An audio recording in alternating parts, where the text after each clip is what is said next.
What's poppin', everybody? Hello and welcome to Popcorn Culture. My name is Ben Carlin, and I am your host. Here with me today is my brother Jay, who will be in every episode. I'm here again. And you know what? Last week, we ended up spending basically the whole episode talking about my trip to 30A. Yeah, the 30A. 30 to 30A, Ben. Mr. J's worst week ever, a la Mr. Frumble. Yeah, Mr. Frumble in his pickle car. Yeah. And he had like a bunch of pancakes on his head or something. Something like that. I mean, surely at some point in time. Yeah. Maybe some like poorly sliced avocado toast. Yeah, exactly. Yes, probably. Right. Do you like Richard Scarry was such a thing when we were kids, and I don't feel like it's anywhere now. You know, you brought that up last week, so we were talking about Mr. Frumble's Worst Day Ever, which is a book that we loved when we were kids because we thought it was hilarious. I actually wrote an entire personal cartoon called like Boxman, The Adventures of Boxman or something like that, and I'm pretty sure that the singular inspiration for it was Mr. Frumble's Worst Day Ever. It was a Mr. Frumble ripoff? I don't know,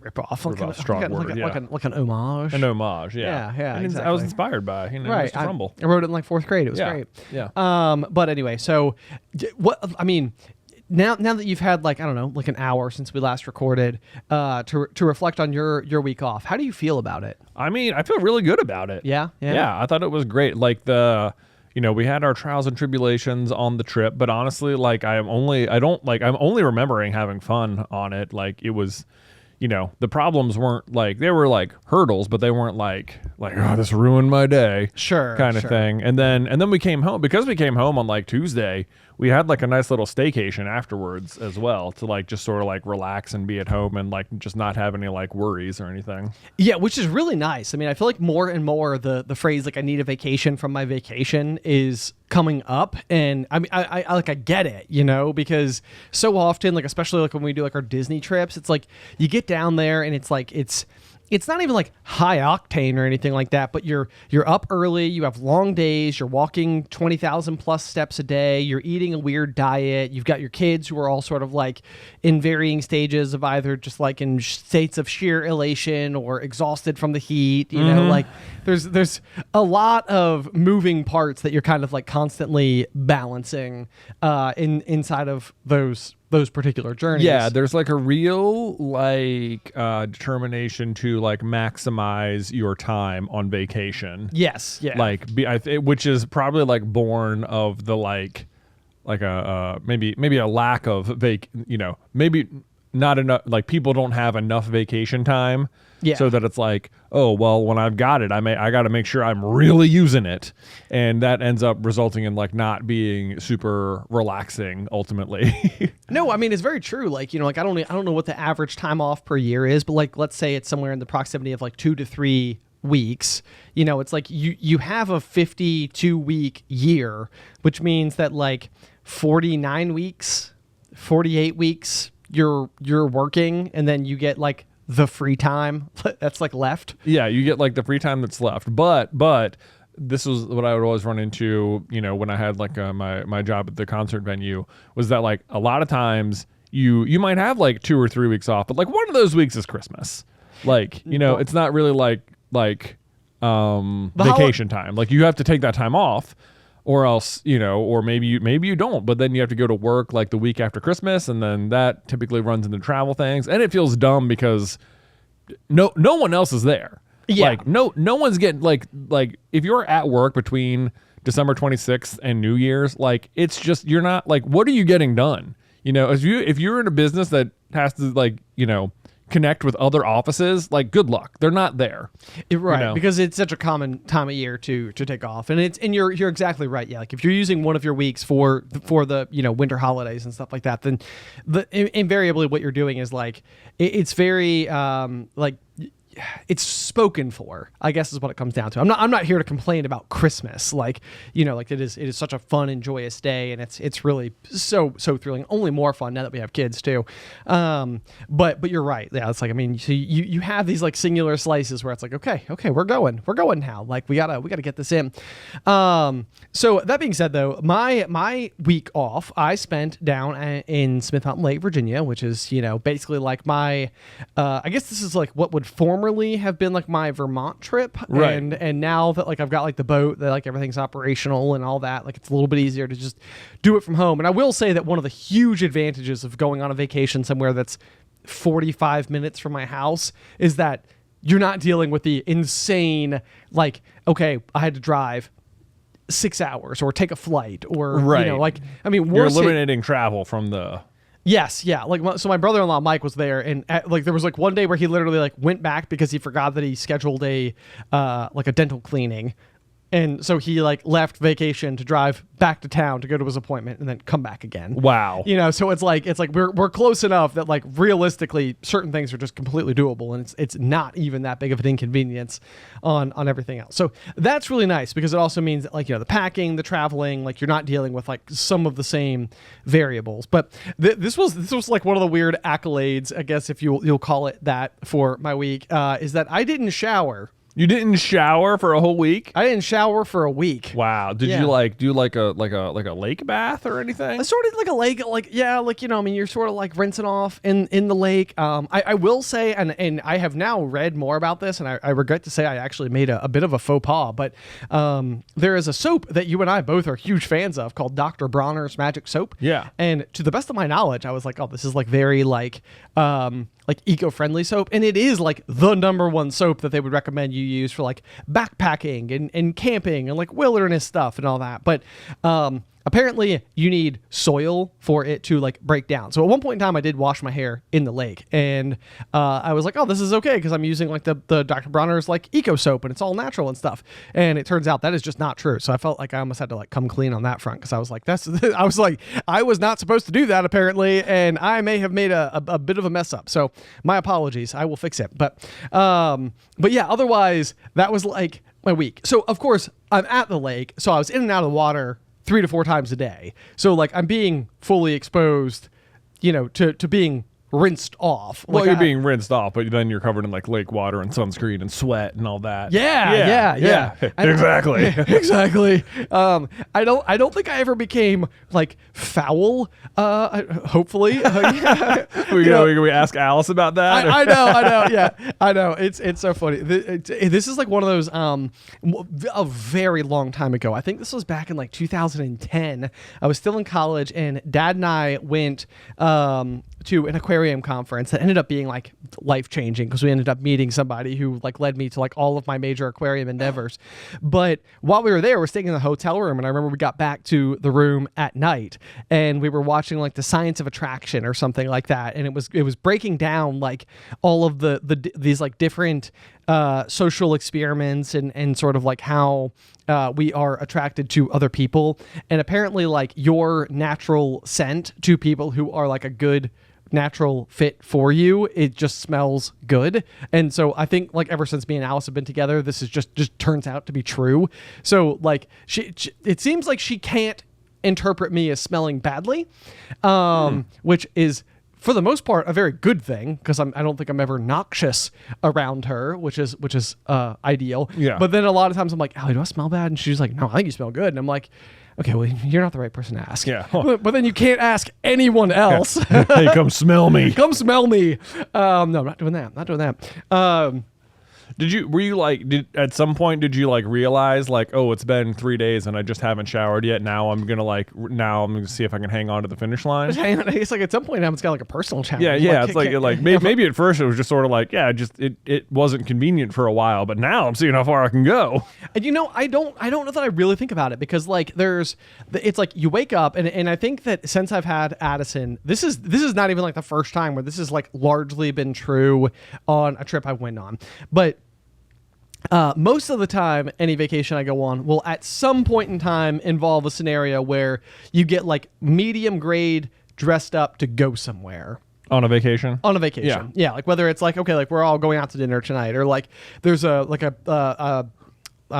outlet mall or something. Like if I was going to go like try on clothes, I'm absolutely showering before I like go and expose that aspect of myself to the world, and leave that behind forever and for always. But otherwise it's like, I don't, I mean, it's funny because like there was more than one occasion where I fell asleep sitting up in a chair. So like clearly I had time at different moments throughout the trip, but like you wake up in the morning and you're like immediately like in parent mode and getting like breakfast and all those types of things squared away and figured out. You get all that taken care of. Then you naturally progress from like coffee and breakfast to sunscreen and towels and getting like all those things ready. And then you go down and you're playing in the water for a period of time until it's lunchtime. Then you come back up and kind of like rinse and repeat the process. And then, and like at some point you're like, do I need a shower? Should like when should I go before bed? Because like then I'm just gonna wake up and go immediately get dirty again. You know, right? I mean that's like part of the thing. Yeah. And like a lot of it too is like we were getting to the end of every night. Like I go down and I would do like bedtime with Addison, and then like everybody was kind of like waiting on me to come back upstairs to like start the evening's festivities and like getting into like whatever we're gonna get into that night. And so a lot of times it's sort of like while I was doing bedtime might be like an opportunity for everybody else to like clean up and do all those kinds of things. But I don't know. But Alice just never did bedtime. Well, we tag teamed it. I would say we tag teamed it for most of the week. But when Addie is out of her natural sleeping environment, like we've been really good. This is like the number one recommendation that I make to people who are like expecting children is like sleep training is like the thing that we did that worked really, really well. And it meant like we were getting full nights of sleep like earlier, and like Addie's been like reliable, and like we have like an entire like sequence of events. And like I don't know if it's just Addison, like she might just be like naturally predisposed to like this working. Like I think about you waking up early, like when we were kids, like you were never the kid who mom had to go and like shake their leg like 10 times in the morning to get ready for school, because like you would just pop up in the mornings. Yeah. And like that's just like a great natural feature of like who you were as a child from a parent's perspective. Right. And so I don't know if like maybe Addie's just good at this, but we did sleep training and I was super skeptical of it, but it worked. And the only hiccup to having something that works when it's like living inside of its system is that when you step outside of the system, things tend to not work as well. Right. So bedtime is like a little bit more like a fiasco because you kind of have to like accommodate like the fact that she's eating an unusual diet. She's in an unusual place. There's a bunch of different people there, all of whom she's excited about. We're doing like all the ups, downs, all arounds. Plus then she's usually like the classic thing with children is that they get so tired that they're impossible to put to bed because they get so upset. Yeah. They're like too tired to sleep. Too tired to sleep. Mm-hmm. Yeah. So it ends up being like its own thing. So anyway, it's not really like the first time when I've been on a vacation where this has happened to me. Like where I'll get to the end of it. It's like I only showered that one time when it was in the outdoor shower, and like I don't know, does that even really count? It absolutely counts. Okay. Yeah. I mean, I do love a good outdoor shower. Who doesn't love a good outdoor shower? Aspiration for my life is to have like a primary bedroom suite with like a deck that comes off of it, and be able to like walk out onto the deck and have like maybe like a little barrier between like where like my two chairs would sit, like looking out into the forest. Yeah. And around that barrier is like an outdoor shower. Oh man, well, I'm surprised we're not building that right now. Should we be? Maybe we should. Okay. Yeah. All right. I like where your head's at. Cool. Yeah, this is working out well. Yeah, it sounds like a really good spot to take an outdoor shower. Exactly. Yeah. Exactly. Yeah. Yeah. That's my thought too. So anyway, though, that was my one weird thing about the whole week. But the other thing I'll say about it, because I also remember this when I was probably in like 9th grade. I'm gonna go with 9th grade, maybe 8th grade. I started to get like acne as you do. Adolescent teens tend to do. Puberty. And heard of it. Exactly. And I remember like I got like the Clean and Clear face wash for the first time with like the little like exploding beads. And stuff like that. Like the exfoliating, whatever bubbles or something. Yeah. Right. And that was the first time in my life leading up to being 13 when my shower regime didn't involve a generic bar of soap and like Suave or L'Oreal shampoo, right? Or like whatever the stuff that like cost like 99 cents at the store was. And for the most part, I probably used all of those products completely interchangeably. I don't know if I was washing my hair with a bar of soap. That was yeah. Hey, what? Yeah. Hey, back up. I have since had a bar of soap for shampoo, and I will say that like when it's specifically designed that way, it works really well. Oh, well, that's good to know. I'm all for bar of soap shampoo. Nice. I make my own shampoo with thyme oils, actually. Okay. It smells like clocks. Smells like time, man. Yeah. Smells like minutes of the day. Anyway, The thing I remember about this phase of my life, though, was that I think it coincided with growing my hair out. I'd always had a buzz cut for the longest period of time. Yeah. You know, and then like my forehead starts to be like covered in these breakouts, and I'm just so embarrassed. And so it's like partly I'm watching like Steve Prefontaine. I'm a cross country runner, doing all those types of things. He had like the long hair. I'm kind of growing out the long hair, whatever, like kind of be like pre. The other thing was like, well, if I grow out my hair, then you can't see my forehead, which is just basically covered in breakout. Right.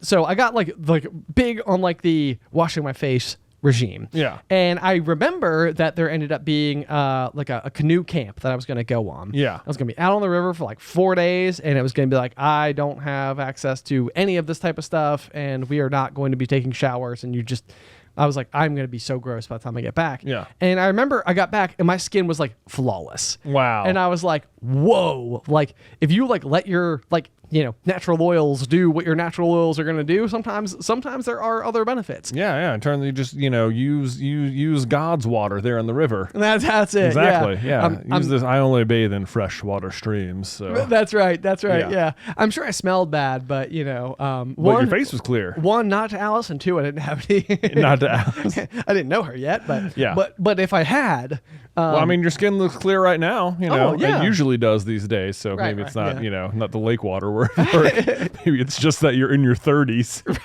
right. Oh man. Other brief aside about this canoe trip though, when I was a kid, is that it was a religious centered canoe camping experience, Oh. and as you know, I'm not particularly. So it was God's water. That's what my counselor would have had you believe. I am not a particularly religious person, and I would say I also usually was like star pupil, never got in trouble. Everything was like all good, no problems whatsoever. I was not a troublemaker.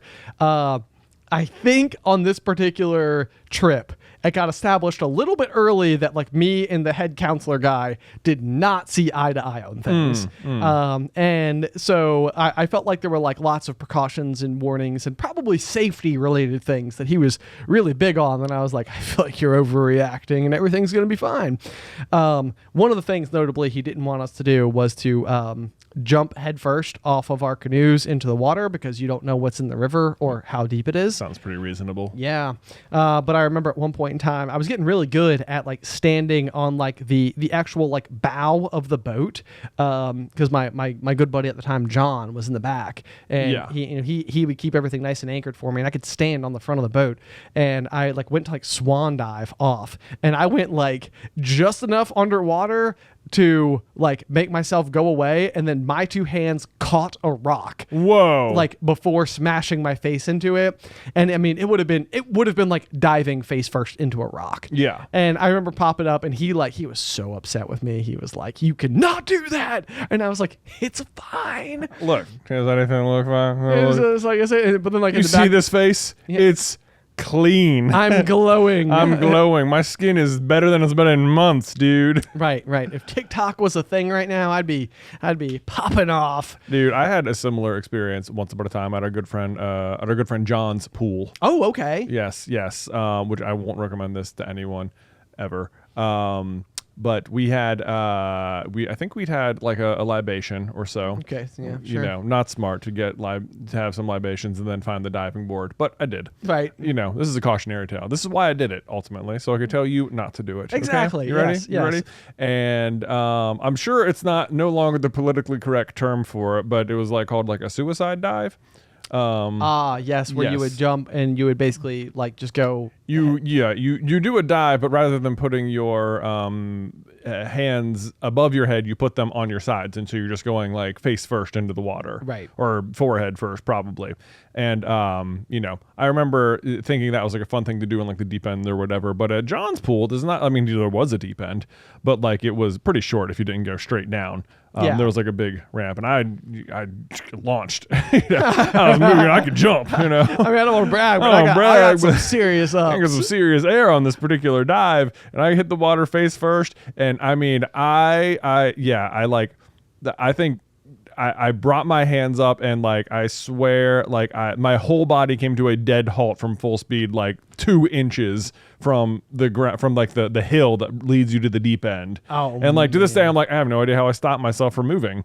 Like I was moving through the water so fast, and I should have smashed into the bottom. And I don't know, either my hands just reacted and just pushed enough water, or just I don't know.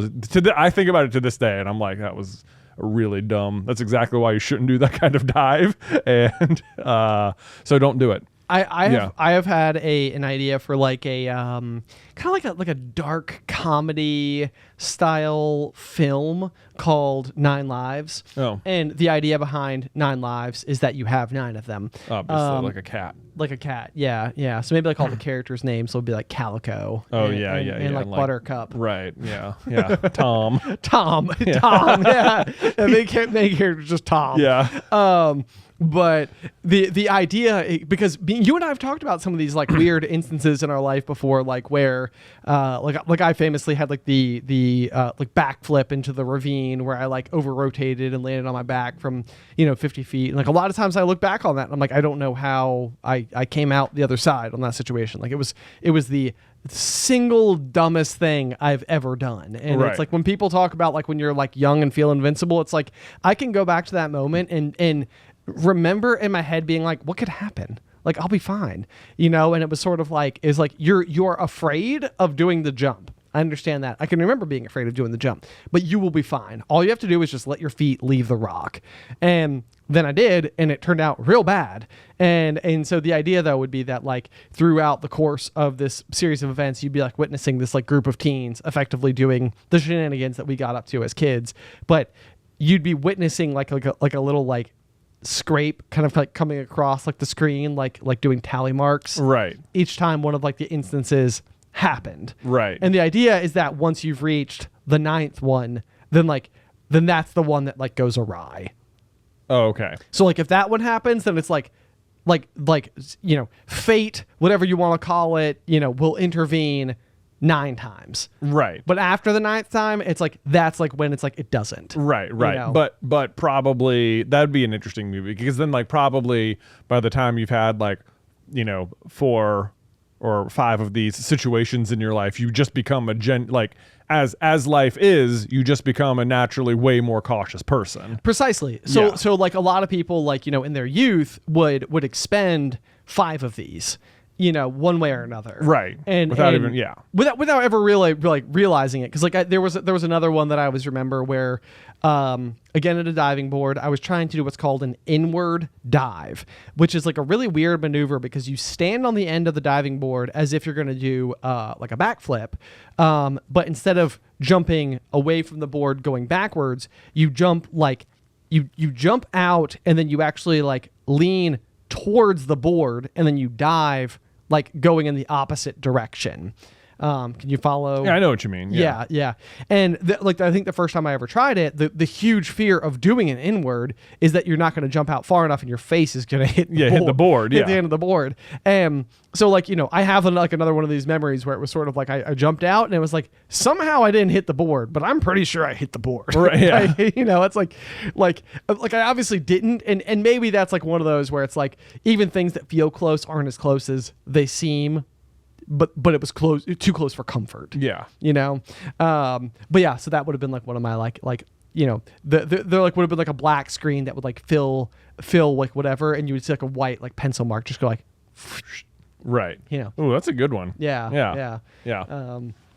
All right. Well, The Adventures of Tom and Calico. That's it. Yeah. It'll be great. 9 Lives in a theater near you, circa 2036.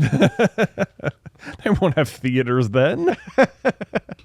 You just neurologically plug into the thing, and I don't know. I'm not going to make guesses on things like that. Anyway, so what have I covered so far? Near-death that you didn't shower. All that to say, I didn't shower for a week. I have since showered. Yes, there you go. Good. Yes, yeah. Actually, I do know what you mean, because I feel like whenever we go to the beach, I think maybe I would have times like this, but like just being in the ocean would like clear my skin up, and I feel like I would have really good hair at the beach. Oh, from like the salt water. Like the sea salt spray is like such a thing. I know. Yeah, this is just like natural sea salt spray. Just go in there, just let it dry. Exactly. Yeah. And then it's always windy at the beach too, so it's kind of like wind blown. It's getting a little tossle. Yeah. Okay. Anyway, go ahead.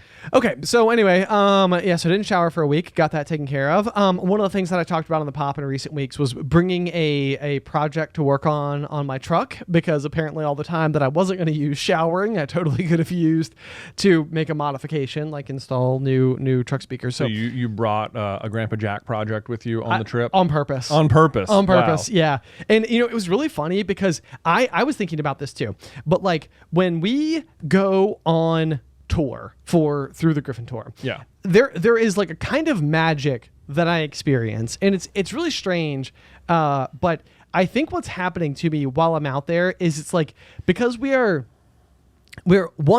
out there to work, like, like that is the driving force. Right. We happen to be in interesting locations, so we do a good job, I think, taking advantage of those opportunities, and I think it's good for team bonding, team morale, just general life experiences, to be like, we're in Seattle, we're going to go see the Space Needle. Like, you're not always in Seattle, so like make sure that you get to take in the sights and sounds and stuff like that.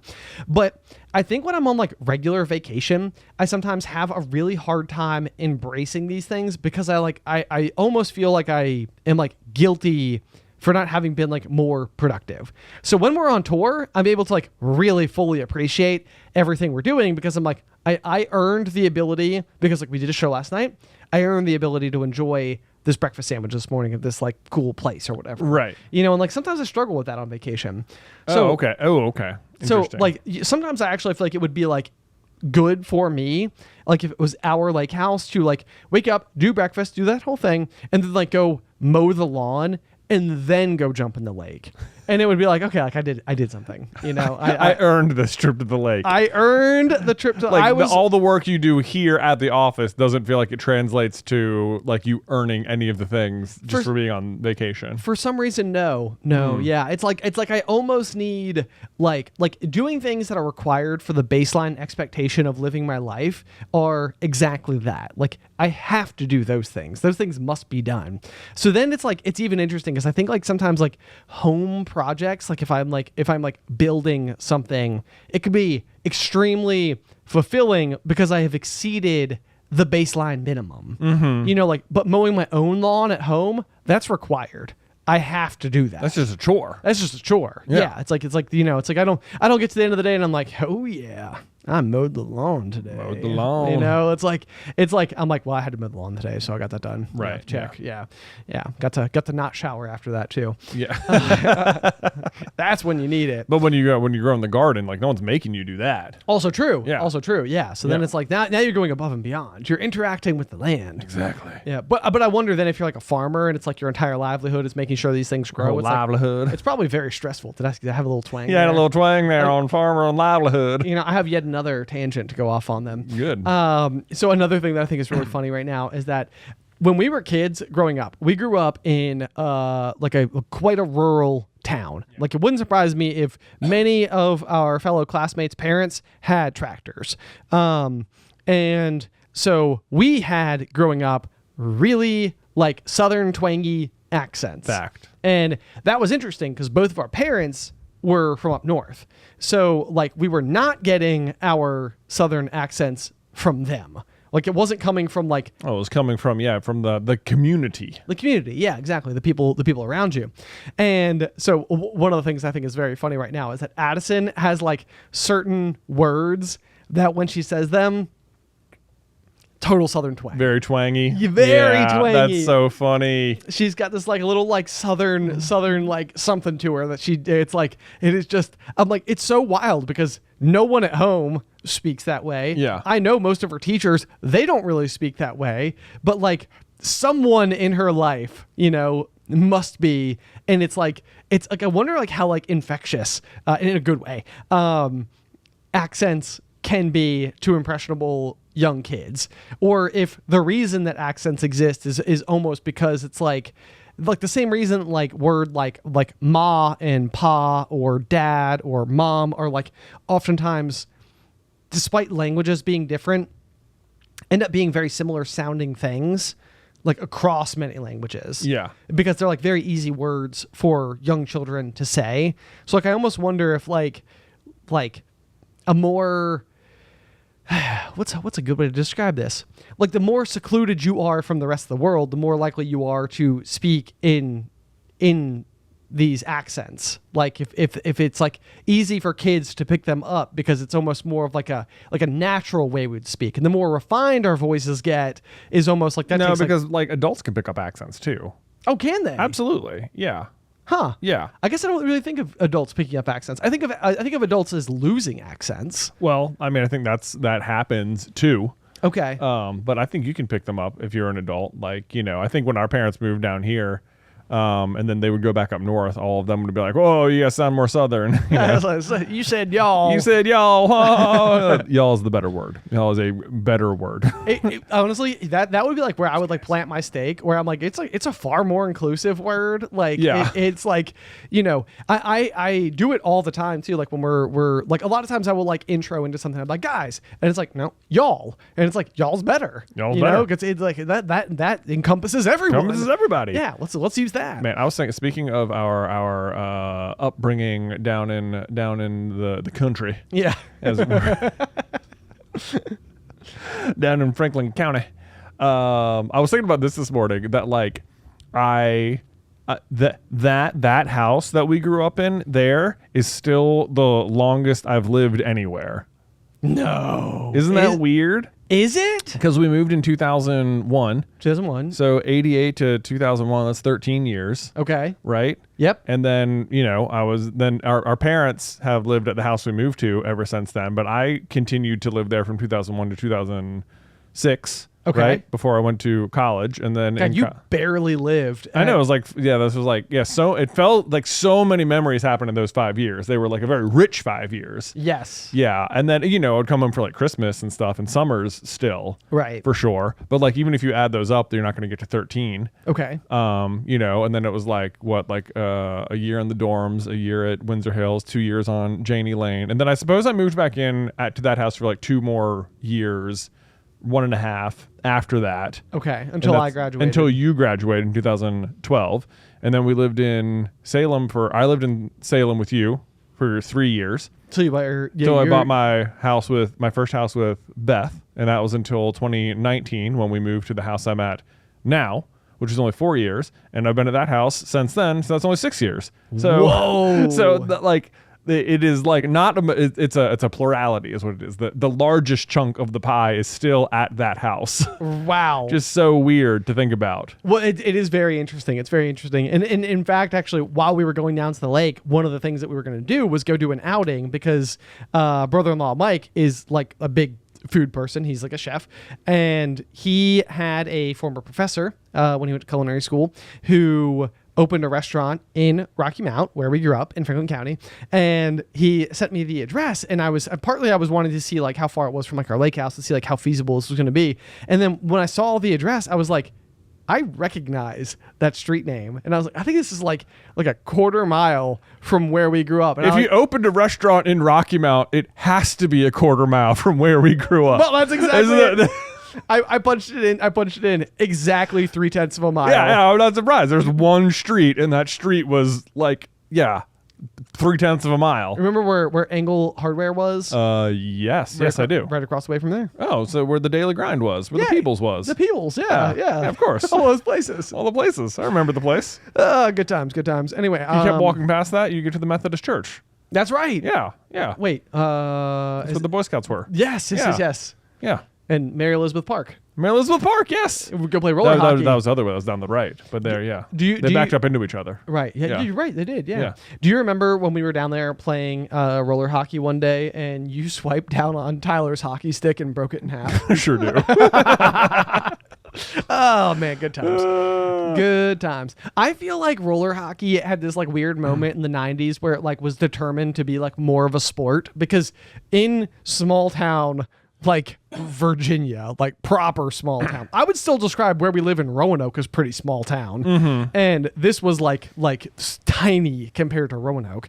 Had a roller hockey court. Yeah, it did. That we could rollerblade to from our house. From our house. It was about 3/10 of a mile away. About 3, just as everything is. As everything was. Yeah. It's not a big town.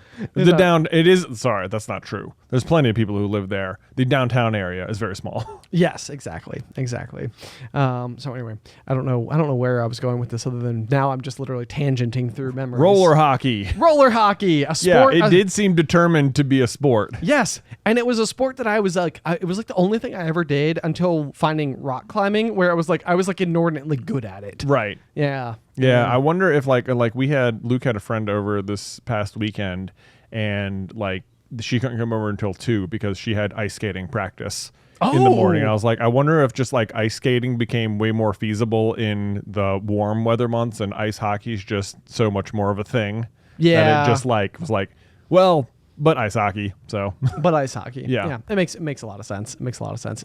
Or maybe we're wrong and roller hockey is a big deal, just not here. Also true. Yeah. Everybody listening right now is like, what do you mean? I was in a about? roller hockey league. Roller hockey is amazing. We play it every weekend. What are you talking about? What are you talking about? Yeah. You guys don't know what you're talking about. I play for the Calicos. A little throwback there. I'll throw it back. I got it. I hear you. Okay. So anyway. So are you saying that did you drive by the old house then? No, I was going to. We okay. ended up. I didn't shower, obviously, right. which means we didn't end up going to this restaurant. I see. Yeah, because I would have showered to go to the restaurant. Sure. Yeah. So, well, maybe we should go and we can do a drive-by. I think we should. Yeah. It seems really awesome. Yeah. Place is very, very fun and whimsical. Yeah. It actually doesn't seem like it belongs there at all, but but I love that. Okay, so where was I though? Okay, so a week at the lake. It was so interesting because you were telling me like all of your myriad of like ins and outs last week about like your like 4-day trip down to Florida, and you had like so many things to report back on.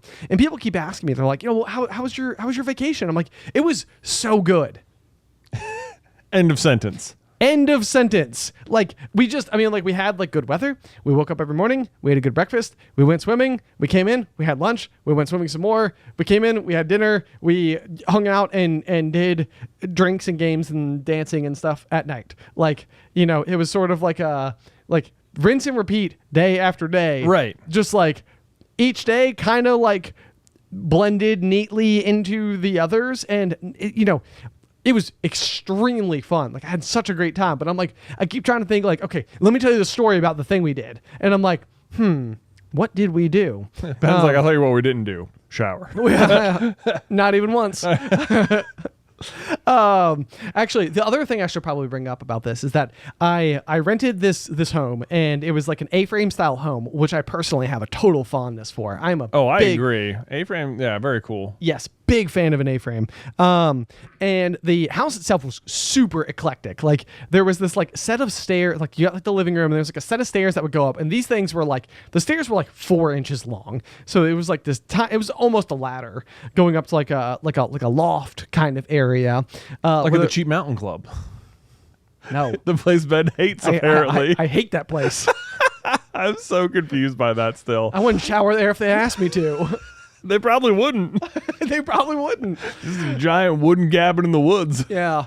No, but so neat little staircase going up. There was like a bathroom with just like a toilet, up there. And then on the main levels, like the living room, the kitchen, and there was a bathroom. But the bathroom on the main level, and this was the thing that really tripped me up. There's 2 bedrooms on the main level, and the bathroom had a tub, but no shower. And this is because of the A-frame walls. So it was like, there's plenty of room to put a bathroom there, but like the wall then like slants down in the corner. So you could climb into the bathtub and lay down, but there was no like vertical space above it for a shower. So that meant that the only shower in the whole house was in the basement. I see. And so that meant that like everybody was also competing for shower space. And because I was clearly not determined to go, I ended up being very low on that pecking order. I see. Yeah. So everybody else just sort of went and showered. Gotcha. Without me. Now let me touch on the Addison portion of the trip. Addison likes animals. Sure. And this was very cute because one morning a couple people in our party were coming back from like a morning stroll, and they discovered a box turtle in the driveway. And I was like, Addison, do you want to go see a turtle? And she was like, yup. So we scampered right on out there. We sat down in the middle of the driveway. We picked it up. We looked at it. She touched it. You know, she was like stroking its shell and stuff like that. She had all these questions about it. It was really cute. So touched a turtle. Check. Then we had our fishing poles with us, and we were just catching like the little fish like right there off the dock. Yeah, like little bluegills and stuff. Yeah. Caught a bunch of those, and Addie held like 10 of them, and she was like, I mean, she would have held the fish until they would have just like died of like of sun exposure of air. Yeah. You know, because she was like, so we kept having to be like, okay, Addie, let's put it back in the water now. But I'm holding him still. No, I'm holding the fish. We hold lots of capitillars. There was a giant like millipede, which I will be straight with you was super scary looking. Yeah. She loved it. Really? Oh my gosh. What? No issues whatsoever. Red flag. Red flag. It's like something wrong with this kid. I don't know about that, Addison. I don't know about that.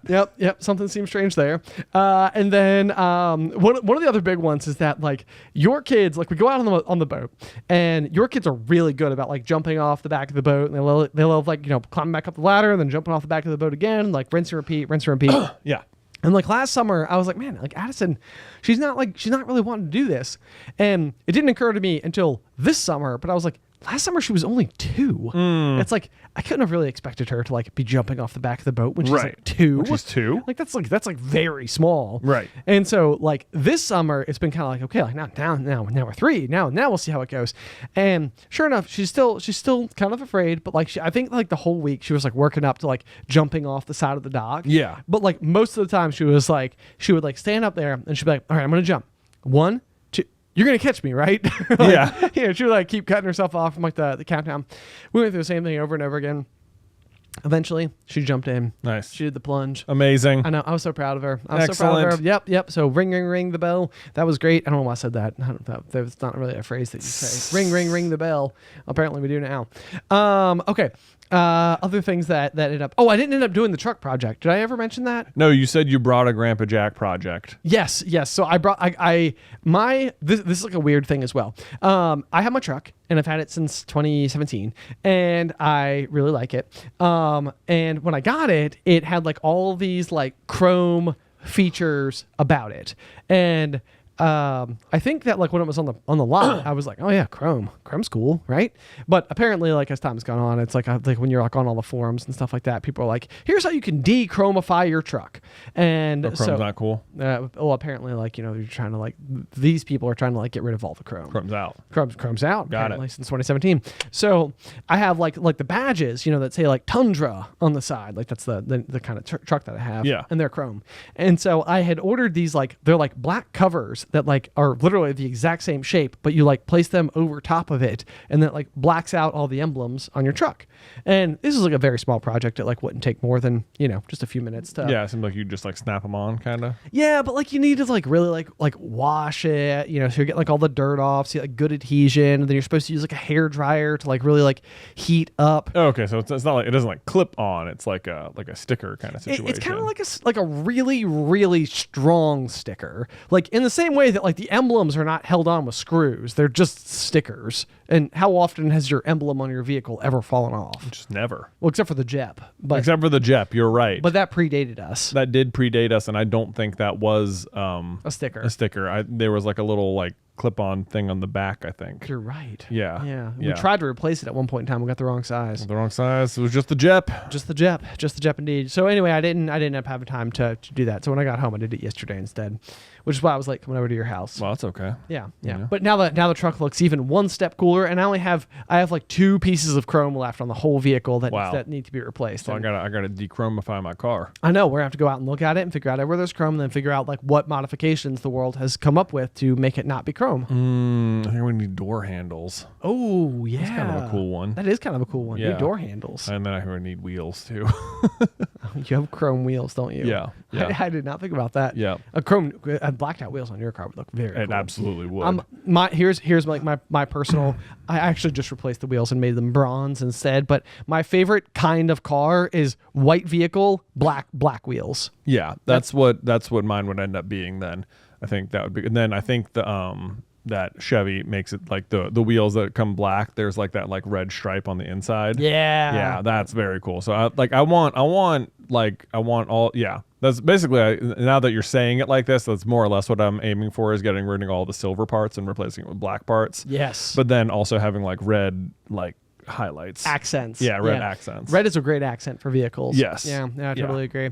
I think really what it comes down to is I feel like at some point in time somebody compared this aesthetic of vehicle to like a stormtrooper, and pretty much ever since then I was like, stormtroopers have the best aesthetic. They are like, the stormtrooper design is awesome. Yeah. You know. Well, White they and don't black. have red that often though. No, they don't usually have red, but the white and black. Yeah, they're white and black. Yeah. I mean, but red. I mean, they have lasers. They have the red lasers. they have red lasers. Yeah, exactly. Why don't you have a laser? Yeah, it's a little light bulb that blinks. Laser envy. Okay, so okay, here's another moment from my trip. I can still do a gainer. Hey, Yeah, like we're the frontwards backflip. The frontwards backflip. Yeah, so this is like I was describing the inward dive earlier, which is like you prepare to do what looks like a backwards looking thing, but you're doing a forwards doing thing. And this is the other way around. It looks like you're doing a forwards facing thing, but you end up doing a backwards facing thing. Yeah. So you run forward off the dock, jump into the air, and then in the air you tuck and roll backwards. And it's a very complicated thing to like wrap your mind around, or maybe if you never thought about it, just go try it. Maybe you'll just like nail it. Maybe you'll just do it. Yeah. Because I overthought it for years, and I feel like last summer maybe there was like a day where I like really locked in on it, and I was like, I've got the gainer down. Yeah. And then we were standing on the dock, and I think Mike was like, "Ben, can you still do a gainer?" And I was like, "Let's see." And I like without thinking about it, I just ran and jumped. Boom, did it. Wow. I know. That was a Man. huge, like, honestly, I'm feeling pretty good about this. I'm 35 now, and I'm sort of like, every year that I can still do a gainer, it's going to be like, that's a win for me. You'll take it. As like a human on planet Earth. Yeah. Like, I don't know. I mean, I feel like there's a rough shot that 10 years from now, I'll still be able to do a gainer. Wow. As a 45-year-old. As a 45-year-old. Yeah. I'm gonna call that like meager chances. Okay. Yeah. Yeah. So, Well, this is the kind of thing though. I think sometimes we're like, if you kept doing the same thing every day, then like when would you stop being able to do it? it's one of my favorite questions. It's because it's the best way to demonstrate the just noticeable difference. Like I've always said, like if you were to take like a car that you didn't really want, but it's like a car, like a perfectly functioning car. So let's just say you've got like a 2012 Toyota Prius, like a car. Yeah. It's like it's an efficient car. It's probably not going to like win any drag races, nor is it probably going to like, wow. I don't know that it's like the most modifiable thing in the world, but it's a good car. Yeah. And like, so if somebody rolled it up in front of you, nice and clean, everything's been good. It's got like, I don't know, like 37,000 miles on it or something. And they're like, would you buy this car for $1? The answer, of course, would be yes. Like who wouldn't buy a fully functioning vehicle for $1? Right. Even if your goal is to just sell it. Like, Yeah. It's like you would buy it for $1 and you would continue to say yes, probably all the way up until like, $3,444. But at $3,445, it's like $1 made the difference. Like it is officially too expensive. Right. It wasn't too expensive $1 ago. But now it is. But now it is. Right. And at some point that line just gets drawn. Right. And so you're right. Yeah. If I did a gainer every single day, it's like, is there a world where I would just get so good at it that I'd be like 78 years old and it's like, I'm going to go bust out a gainer because I can. Right. It's like you've been doing it every day. Your body knows how to do it. Right. Right. Or is it just sort of like, or would it, you just like decay slowly and to the point where it was like one day I was like, that was a lot harder.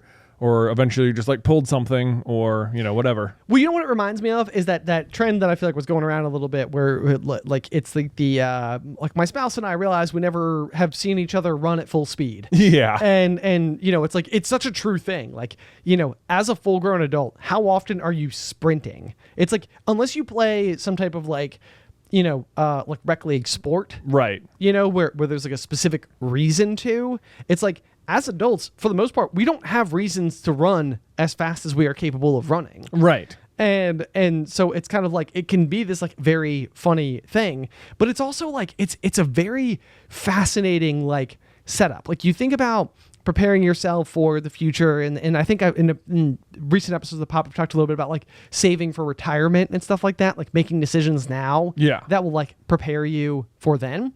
And then you and I have also talked about like exercise, like working out and lifting weights and stuff like that. Like we both try to be fit people, but neither of us is exactly like going to go win a bodybuilding competition or Certainly something. not. Yeah. You know, but like a lot of like what we're doing is maintaining a kind of strength that hopefully will pay good dividends for our health when we reach a certain age. Because it's like you kept your body strong during a period of time when sometimes it becomes less strong, because for the exact same reason as you never seeing your spouse sprint at full speed, you stop needing reason to do it sometimes. Right. Other than taking care of yourself. Right.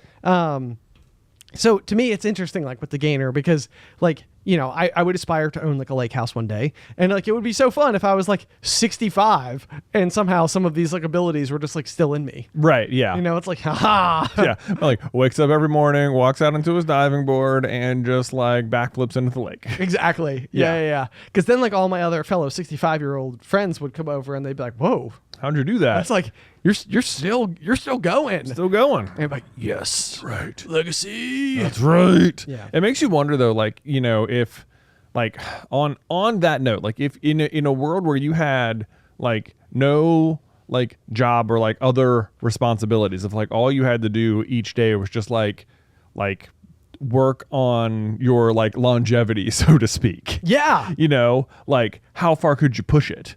You know, like if you were just like, you know, that would be such an interesting thing that it'd be so hard to do. It'd be like, our goal with you, we're trying to make you the oldest person who ever lived.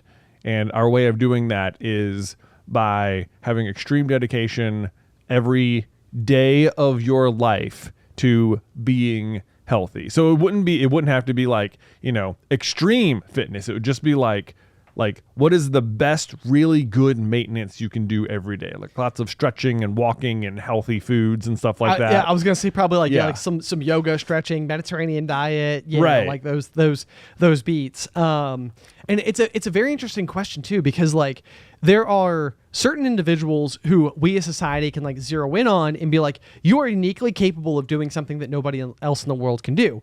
And a good example of it is like the guy that like went out to run like the fastest marathon in the world. Yeah. And it's like they set up like a specific course, and it's like everything about like the way that it's done, all of the training, all of like, you're not dealing with like competitors. You are dealing with like maybe people who can like run a pace for like 8 miles instead of all 26. But then after the 8 miles, you just sub someone else in who can perfectly hold the pace at that point to like help keep you on pace to do the thing. Right. It's like you can bring a whole lot of like technology and energy and commitment all in one place to like make sure that this one person can run a marathon in breakneck speed. Right. But you're right. It would be so interesting if like we just took like an individual and we were like, your job is to see what the human body is capable of. We have created a team of scientists and nutritionists and like, you know, like trainers. And it's like, you don't have a job. You are of a genetic makeup that is predetermined to not have associated pre-existing, like, you know, or predisposition to specific diseases, right, or right. something. It's like, we're just going to take you as far into the future as we can, right, and see like what a perfectly maintained human being looks like at 110 years old. right. But it's like, you know, all the people who started that experiment would never see the end of it. You know, Also true. by the very nature of it. By the very because nature. they would otherwise have to outlive that person, and that would not be how it would go. Right. Right? Someone would have to like take over at some point, and you'd have to you'd have to have so much attention to it happening, because you'd want to keep that person like probably in like the cleanest air as possible, and like drinking like really clean water, and probably not being exposed to like, you know, smoke or alcohol or anything like that, like ever. Right. You know, but it's like then, you know, at some point, I'm sure you would get into a lot of like, argument or whatever about like what it means to live a healthy life, like is just like, you know, the idea of like living versus surviving or whatever. I was going to say, it reminds me exactly of the Wall-E phrase. Like, I don't want to survive, I want to live. Yeah. But it's like the point of this person would simply be to survive more or less. But I think then you'd start asking like, would they be healthier if they're like having fun doing like things like that, you know, having social interactions? Would that increase your longevity and stuff like that? To which I would say probably yes. Probably yes. Yeah. Yeah. I mean, I don't think this solution is like put this person in a padded, you know, into a soft, completely safe environment where you feed them just the right amount of vitamins every day. You would need a fundamental balance, like where you're right, like where like theoretically, depending on who this person is, it could be like, yeah, it's Tuesday, and so today we need to have your weekly unbelievable experience. So you have front row tickets to the Eras Tour, and it's like you're going to go see Taylor Swift from like 3 feet away. Yeah. You know, it's sort of like that. That is would they even know who Taylor Swift is?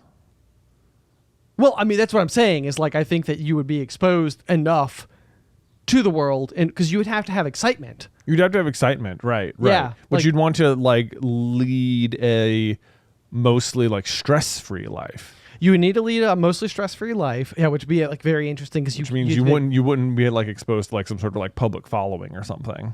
Can't necessarily be a public following. It would almost have to be like a documentary, like that's being like that's like taking place unbeknownst to most people. Right. Which would be crazy too, because then it would be like 100-year plus long experiment, and so much changes over the course of 100 years. I know. Then it's like the problem would also be like that the world they were born into would look so different 100 years later. It would. Like the people conducting the experiment would have to like adjust, like accommodate, like, you know, a shifting political landscape and stuff like that, you know, for that entire time period. Well, and it occurs to me that at some point in time, the hard part probably wouldn't be maintaining the like the nutrition and the coaching and the wellness aspects. It really would be the fulfillment thing. Like fulfillment is unique to everybody. It's your personality's fingerprint. Like not everybody's fulfilled the same ways. Right. And so discovering like what mattered to this person and how to achieve it without them feeling like it was just being given to them. Because that's the other thing too. It's like, you know, there's a huge amount of satisfaction associated with like overcoming the odds, you know, like achieving something that you thought maybe wasn't wholly possible. Do you think this is anyone's like hobby? Their like goal is to be the oldest person who ever lived? It almost feels like the kind of thing where it can't be your objective, because if it was, it would be stressful. Like, you know, it's almost like it almost makes you wonder whether or not like the person who is directly involved, because that would be like another fascinating element to this saga, is if the person who is the subject of this experiment doesn't know. Oh, right. Yes. So you'd almost need like, could you need like a Truman Show situation where you have like an entire community of people such that like there are people for them to interact with and like projects for them to work on that are like worthy and will help you feel fulfilled, and like everyone there knows the goal is to get this one person to live as long as possible, and like they're all extremely helpful and accommodating, and it's like that's what it's all working towards, but the one person doesn't actually know. The one person doesn't actually know. I mean, because it's very interesting too, because it's like, you know, with any job, for example, you may find yourself reaching a point where you're sort of like you're mentally prepared for your job to like involve a promotion or like more responsibility, or, you know, like whatever, like you want to feel like the rung is being achieved, like one after the other. And when that happens, the job is fulfilling, because you're sort of like, wow, all this hard work I put into it is paying off. And like but like then where dissatisfaction comes from is feeling like you've become stagnated. And I feel like that would be a really interesting question to examine and explore, as well as like how to make sure that this person is like becoming bored at the exact right moment that you have the promotion ready for them. Right. You know, to where it's almost like, okay, he needs to be bored for like 60 days. He needs to doubt whether or not this career path is the right one, and then we have to give them the win. But they wouldn't even have careers, you know? I feel like you wouldn't even have a career. Maybe you wouldn't have a career. Yeah. Where I mean, it's a deep meaning of life question, isn't it? It is. Like, it is. Yeah. Like if you, and no, it's so difficult to know given our own the paths our own lives have taken. You know, like if you are like trying to organize a life for someone that's like completely stress free, does that end up being like very unfulfilling, or because like, oh, you have nothing to fulfill, you don't have like a job or anything? But it's like, well, maybe we only think jobs are fulfilling because that's the path, like that's the world we were born into. It's very true. know? Yeah. Right. Like, could fulfillment be found in like completely untapped ways? Exactly. Oh, And then it's like then that's you know, so interesting, right? Because then you get into like a, you know, would this person like discover their own kind of religion? Would they have religion introduced to them, or Yeah, faith could be a big part of. yeah? But then fulfillment. that it feels like because like could maybe like if you're designing that experiment and this like it feels like you'd have to navigate like that kind of water too. Like, are you trying to introduce like religion to this person, or do they not even know religion exists? You know, Yeah. right? Because you're trying to like not have like an isolated kind of worldview, but it feels like an intentionally ignorant existence. You know? The real danger in this as well is that the further into it you got, the greater the risk of the person discovering that they're being messed with Right. happens. Like, not even messed with, because like the objective is all there, but it's like there are, I mean, I think it goes to show that there are certain elements in life that can't just be simply like spoon fed to you. There are certain things that like must come about in the organic way because you can't manufacture them. Because like when you see that person that you have like feelings for or whatever, and you have that like moment of like eyes locking from across the room or whatever, it's like you can't make that up. You can't create that. It can't be artificial. It has to be real. Right. You know, because then it's like you could pick a series of candidates who could potentially be the right person, but then one, they know that they're involved in the process, which immediately would take away from them having the authentic experience. And two, if the subject of the experiment ever discovered that their significant other, if significant others are necessary for fulfillment,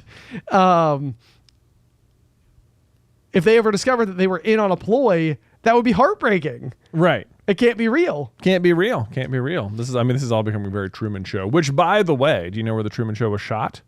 In 30A. No way. Yes. Was it really? Wow. It had to be a big deal for some reason. I know. Yeah. Okay. I think we write this book and we call it Spearmint. Spearmint. And that's the name of the town, is Spearmint. Why Spearmint? Because it sounds like experiment. Oh, experiment. Yeah, I gotcha. Yeah. But like Spearmint kind of has a cool, like creepy feel to it to me.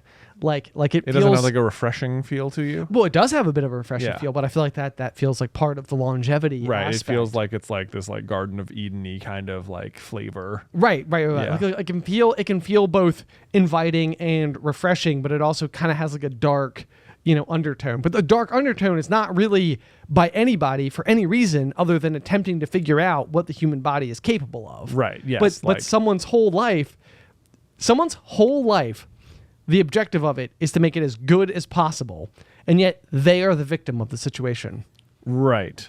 That is the situation. That's that the they're in. Spearmint. That's the Spearmint. Oh Exactly. man, I don't hate pretty this. good. I don't hate this at all. This is a pretty good one. Yeah. Okay. Like we're on to something here. I feel we can't possibly top this as a conversational. That was, man. I feel like we just like 27 butts ourselves into something great. Yeah, I know. Now we got like our nice little I don't even know what genre does this fall into? Like Black Mirror kind of situation. I mean, I think dark comedy. I think it's a dark comedy because it's like a dark comedy. That's right. Yeah, because I think it's got severe undertones, but it's not meant to be dark. Right. Like it's not meant to be aggressive even. It's like it's well intended. It's just like it's this idea that a single person can be like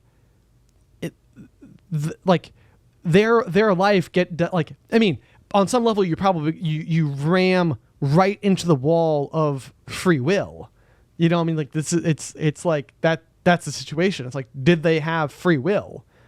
Right. Because like if it's engineered, and then if they, you know, successfully live to be like 140 or something and are just like still a pretty healthy person, you know, it's like, well, congratulations, you did it, but you know, at what cost? At what cost? Yeah. And for but that are matter, they even are it does that person have a human experience? correct? Right. Yeah. It's like, I mean, especially if like an entire town is dedicated to nothing more than seeing it through. But I mean, there's a whole myriad of other problems as well, which not the least of which is the fact that like if your significant other, let's say, is not following the same regimen, which there's not something to say that they wouldn't, because if they're living so closely with one another, they may just be benefiting from the same diet, same behavior, same activities by osmosis. Right. But also like, you know, what's the average life expectancy? Like 80. It's like if you live to be 140 and your spouse died at 80, that's 60 years. Right. It's a long time. And so like, I mean, that by itself is a whole nother lifetime. There's got to be people trying to be the oldest person who ever lived. I mean, there's got to be. I feel like that's like a Chris Traeger plot line in Parks and Rec. Well, sure. Yeah. But he's a fictional character. One is a fictional character, and two, he's like the kind of person. It's exactly like I described with Addison sleep training, where it's like as long as everything is existing within the system, it works really well. But if you break free of the system, all it takes is a grain of sand to make the whole thing start to grind. Yeah. You know, because he lives such a very, very specific and regimented lifestyle. Like that can be hard to maintain. And absolutely can be hard to maintain, but that would be the job of the people in the town to do for this person. That's true. Maintain that routine. Spearmint. Keep it up. Keep up the spearmint. Yeah. That's right. All right, guys. Thank you so much for tuning in to this week's episode of The Pop. I think we've just peaked as individuals. Be sure to check out for our new book / movie coming to a theater / bookstore near you. Spearmint. If you have any feedback for the show, Comes with a stick of gum. Oh man, think about the opportunities there. Mm-hmm. Yeah. I like it. Okay, crap. I lost my train of thought. If you have any feedback for the show, you can send it to popcornculturepod@gmail.com. You got it? I've said this a million times. Yeah. Surely I know our email address. Right. Yeah, I think that's it. Yeah. Try that one. It's in the description. It's in the show notes. It's in the show notes. Or if you'd like to support the show, you can do so at patreon.com/popcornculture. I have to stop talking. Links to all the things in all the obvious places. Until next time. Pop, pop.